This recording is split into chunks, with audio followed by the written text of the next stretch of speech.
Rome Rome भाइयों.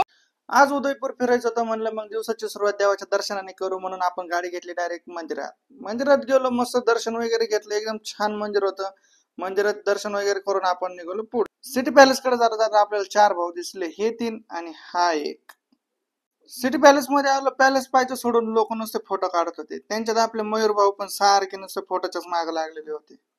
उदयपूरला आपले fan भेटले आणि बोलले आम्हाला पण ब्लॉग मध्ये घ्या. मला हात वर करा, घेतो तुम्हाला पण ब्लॉग मध्ये. तिथून पुढे आलो, एक काका दोन हातींची भानगडी चालू होत्या म्हणून त्यांना म्हणत होते नका करू. त्यांच्याकडून मिटलं नाही म्हणून त्यांनी डायरेक्ट टायगर भाऊला सांगितलं, तेव्हा कुठे जाऊन भांडणं मिटलं त्यांची.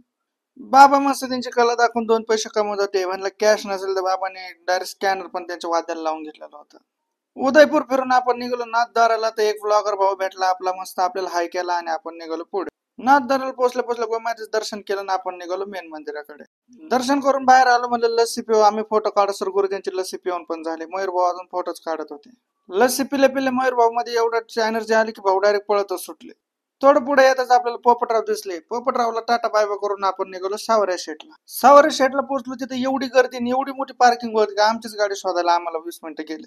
शेवटी आपण येऊन पोहोचलो आपल्या मुक्कामाला म्हणजे चित्तोडगडला. तर मित्रांनो, असा होता आजचा आपला व्लॉग. आवडला असेल तर नक्की लाईक कमेंट शेअर करा. धन्यवाद.